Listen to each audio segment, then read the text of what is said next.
Hello, everyone. This is Kemlyn Bappy, aka the Blue Mermaid with Q's Blue World.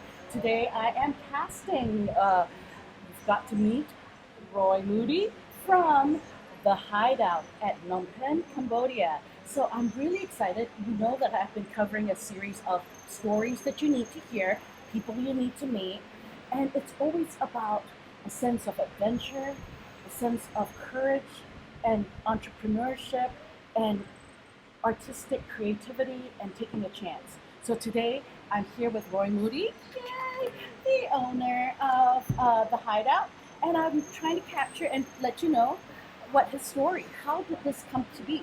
So first of all, I'm going to ask you, Roy, can you just introduce yourself to our audience? Yeah, my name's Roy Moody. I'm from San Diego, California. I grew up there almost all my life, and now I've been in Cambodia continuously for the last 7 years.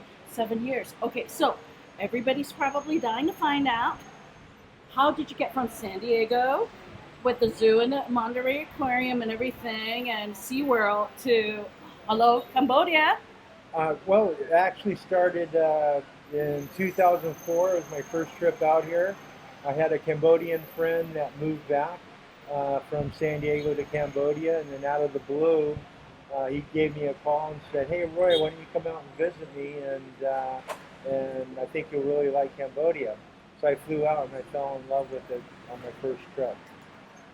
I have totally loved this place. The warmth and the kindness that the Cambodian people have shown me has been incredible, and also the delicious foods, the beautiful environment, the cultural significance of this country. What did you fall in love with? Well, I actually fell in love with all the same things too. I found that Cambodia was an incredibly easy place to live. The people are gracious and friendly, and they'll open up to you. They'll open up their houses to you. Even out in the countryside where they have little resources, they're more than willing to share, and they want to interact with you. So Cambodia is a very easy place to live. So you have started this adventure, this experiment, this incredible space called the Hideout. Can you tell us about the Hideout? Yeah, well, it all started with actually first started. We thought about this. Three friends. We were out one night, and we were just talking, going from one bar lounge to another, and we said, you know what? Why don't we start something small and just get something off the ground where we can hang out, where our friends can come, someplace that we can make comfortable for us. And two of the three, we took it forward, and so we came up with the hideout. The concept is a lot bigger than we initially had talked about, but it's been fun. It's been fun. So you need to know some the incredible space the Hideout is. When you first come on the street, all you see is the sign that says the Hideout. So then you kind of go in this narrow halls. You have people smiling at you and greeting you. And then you take this elevator up, and suddenly you find yourself walking through these narrow stairs up, and it feels like you're in the 1920s and you're going up into a speakeasy space. Was that intentional? Actually, we had talked about kind of framing it towards speakeasy, and so one of the concepts that we had talked about was, as you've seen from your first trip, you kind of like don't really know what to expect, and then once you walk into the entryway, it's boom. The colors and the layout really strike you because you're going from uh, maybe something that's not so striking to get here to something that is bright and shiny once you get I here. was going to tell you that it's not necessarily not bright and shiny. It creates a sense of mystery. When you're winding through, the anticipation is building up, and you're just thinking, what kind of dive are we going to end up in? And you'll suddenly, boom, it's the contrast, and it creates such a sense of excitement. Yes, yes. That's a lot of the expression when you see that somebody's been here for the first time.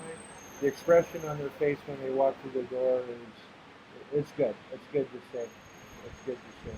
So one of the things I would love to see is if you had eventually somebody standing by there to capture all those expressions, and that would be just such great, just that surprise and joy, A good idea. pure joy. Um, we also said that to just work with a couple of hefty bouncers, but I'm just being facetious, of course. Roy, tell me about your stage. One of the cool things, guys, that I am a performer. I'm a theater wench. There's no getting around that. What I noticed was they had a stage that kind of reminded me a little bit about the New Eureka Poets Cafe in New York. Hey, peeps! Mwah, love you, miss you guys. All right. So it like it was like a no-brainer. Live shows, hybrid shows, performers around the world. What is your vision for your stage space? Well, as you already know, the Hideout is mainly about sports. Okay, and then so the stage is for those nights when we have live entertainment and DJ. So basically, 7 nights a week we have something going on. Then during the day we have sports, emphasize the sports. So the stage is just basically a place that we could put on live entertainment. That's great. So, another cool part about this space is that it opens up to the river, right? Faces the river, Yes, right? faces to the river, and it's gorgeous. It has 2 stories and 2 staircase. One that's angular like traditional, but we've got this gorgeous spiral staircase going up. So what's your seating capacity? It's a little over 100 people. Mm-hmm. So Yeah. we can fit in here standing room, but we've had up to 150 people in here. So it gets a little tight, but everybody seems to have a good time. Good. So, what was some of the biggest challenges to starting the space? Were you nervous at all at any given point, or just thinking at any point, oh, I'm not sure about this? No, actually, once we started, we were all in. I guess the biggest challenge was trying to. We had a very good contractor, but trying to get our vision across to the contractor and then to the workers. A lot of times, maybe the workers, because of language issues, some things had to be redone. Mm-hmm. They were done once, but they weren't done right. Then we had to get them to redo it. So that was the biggest challenge, I believe. Right. And as someone who is from another country and working with the people from Cambodia, what were some of the ways that you could overcome, like the building of cross-cultural relationships and partnerships? Well, it's like you said, you have to pick the right person, the right contractor, and then it's up to him to convey our vision and what exactly that we want to do. So a lot of times we had to slow things down. Like, hey, let's take a step back. It doesn't look like it's going in the direction that we want it to. So, like most construction projects, there were some delays. Of course, some cost overruns, but we wanted to make sure that we got it done the way we wanted it to be done. Oh, well, bravo for staying true to your dream and what you want, your vision, you and your partner. Now, I'm really curious to find out if you had other, we have entrepreneurs and people want to start new projects out there.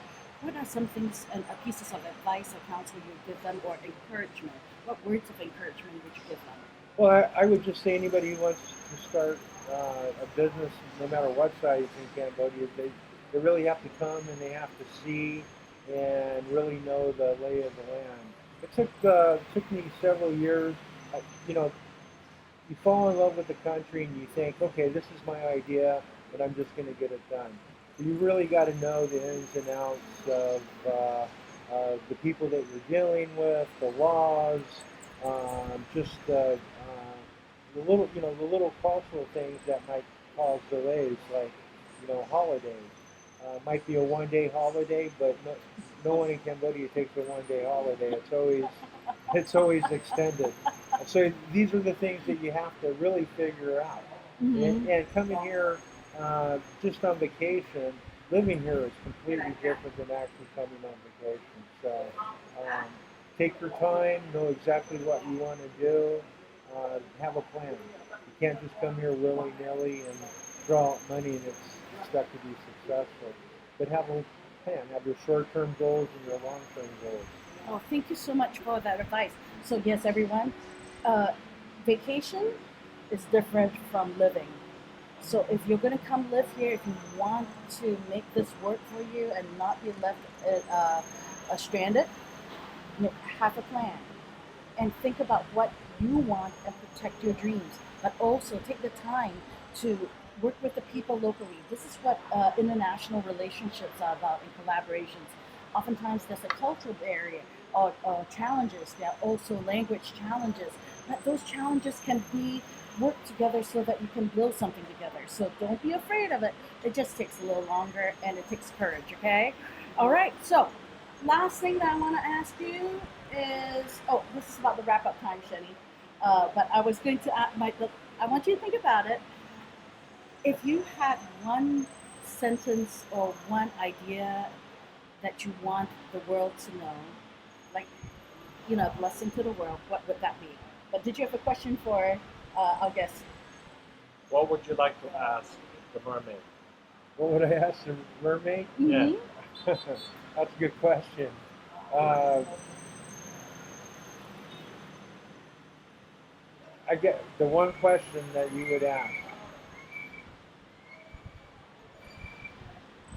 He I doesn't really have a don't know. question. You got me on that. Sorry. Oh, I'm stumped. what do I? One of my dreams. I'll tell you one of my dreams. One of my dreams in Asia is to go to every bar and have a blue drink named after me. That's one of my dreams. So That's a good dream. yeah. That's a great dream. So yeah, that's one of my dreams. I like having different mixologists come up with a drink that's blue, just for me. So your last thing that you would like to say to the world? Oh, just hey, come to Cambodia. It's a safe and fun country.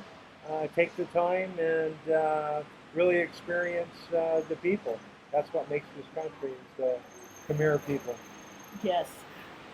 Roy Moody, Okun. Auckland. Thank you, everyone, and I hope to one day see you all in the hideout at the hideout. Hopefully, sharing a drink together, a blue one, called the Mermaid. And cheers to all of you. Take care of yourselves, and don't forget to follow your dreams and make it come true, and be true to it. Bye, everyone, from TBW.